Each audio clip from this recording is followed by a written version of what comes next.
Praise the lord. ప్రియమైన సహోదరులందరికీ mirror of Christ తరపు నుంచి శుభాలు. ప్రియమైనటువంటి వాళ్ళారా, మీరందరూ బాగున్నారు కదా? బాగుండాలని మీకోసం ప్రార్థిస్తున్నాం.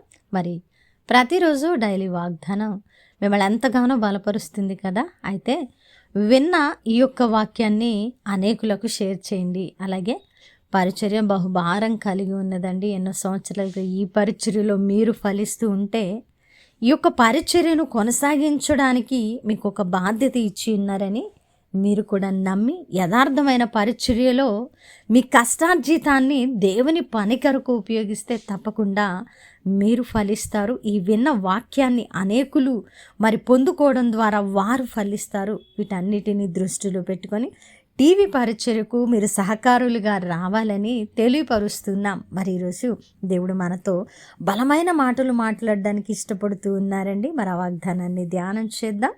కీర్తనల గ్రంథము 68వ అధ్యాయము 28వ వచనము. నీ దేవుడు నీకు బలము కలుగా నియమించి ఉన్నాడు. దేవునికి మహిమ కలుగునుగాక.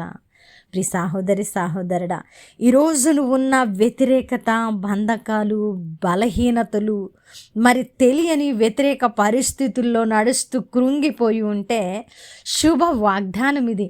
ఈరోజు నీ దేవుడు నీకు బలము కలుగా నియమించి ఉన్నాడు. ఆమేన్. మరి ఈరోజు నువ్వున్న బలహీనతలో, నువ్వున్న వ్యతిరేకతల్లో, నువ్వున్న కష్టాలలో, నువ్వున్న ఇబ్బందులు ఏది ఏమైనా సరే నీ దేవుడు నీకు బలము కలుగా నియమించి ఉన్నాడంట. ఆయన నీకు బలమును ధరింపజేసిన దేవుడుగా ఉన్నారు. కాబట్టి నువ్వు నీ బలహీనతలో పడిపోవలసిన అవసరత లేదు.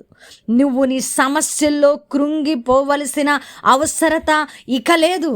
ఎందుకంటే నీ దేవుడు నీకు బలము కలుగా నియమించి ఉన్నాడు. ఆయన కార్యమును తుదముట్టించారు. ఆయన పనిని ఆయన చేసి ఉన్నారు. దానిని పొందుకోవడానికి ప్రార్థనాపూర్వకంగా నువ్వు మునుముందుకు అడుగులు వేయవలసిన అవసరత ఉన్నది. ప్రియమైన దేవుని బిడ్డ, నీవు గనక ఆయన కలుగజేసిన బలమును పొందుకోవడానికి విశ్వాస సహితమైన ప్రార్థనతో, నీతియుక్తమైనటువంటి పవిత్ర పరిశుద్ధమైనటువంటి జీవితంతో ముందుకు వెళుతూ ఉంటే తప్పకుండా ఆయన కలుగజేసిన బలమును నువ్వు యేసు నామంలో పొందుకుంటావు. కాబట్టి ప్రియమైనటువంటి వాళ్ళారా, ఆయన కలుగజేసిన బలమును పొందుకోవడానికి మనం అర్హులమా కాదా అనే హృదయ పరిశీలన కలిగిన వారముగా ఆ బలమును పొందుకోవడానికి ప్రయాసపడదాం.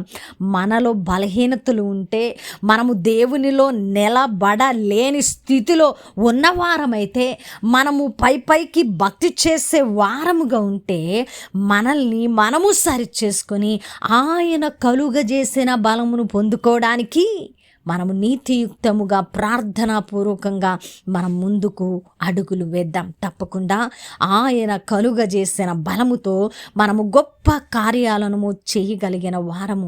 ఆయన కలుగజేసిన బలముతో మనము ఈ యొక్క భూమిపై దేవుని కార్యములను జరిగించడానికి సాధనములము అయి ఉన్నాం. కాబట్టి ప్రియ సహోదరుడా, ఆయన ఈరోజు మన పట్ల కలుగజేసిన బలమును బట్టి సంతోషిస్తూ మన కార్యాలను అభివృద్ధి పరుచుకొని మన జీవితాలను ఆశీర్వాదకరంగా మలుచుకొని దేవుని నామాన్ని మహిమపరుద్దాం.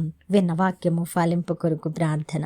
పరిశుద్ధుడా, ప్రేమ కలిగిన తండ్రి, మీకు వందనాలు. అద్భుతమైన వాక్కు చేత మాతో మాట్లాడి మా హృదయాలను కట్టి బలపరిచారు. అవును ప్రభా, మీరు బలము కలుగా నియమించి ఉండగా దానిని పొందుకోవడానికి ప్రయాసపడే భక్తి జీవితాలను మాకు దయచేయమని, ఎవరైతే మీ బలమును పొందుకోవడానికి ఆశపడుతున్నారో వారిని దీవించి ఆశీర్వదించమని, ఈ ప్రార్థనకు అయా తండ్రి పరిచర్యకు ఎవరైతే ప్రభా సహకరిస్తున్నారో వారు దీవించి ఆశీర్వదించమని, ఆయా ఇంకా అనేక ప్రార్థన అవసరాల కొరకు నిత్యము ప్రార్థిస్తున్నాం.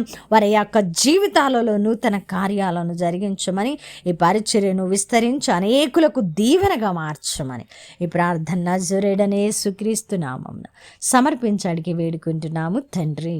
ఆమేన్. ప్రియమైన దేవుని బిడ్డలారా, వినవాక్యాన్ని తప్పకుండా షేర్ చేయండి. అలాగే పరిచర్యకు సహకరిస్తారని విశ్వసిస్తున్నా. దేవుని చిత్తమైతే మరలా కలుసుకుందాం. దేవుడు దీవించును గాక. ఆమేన్.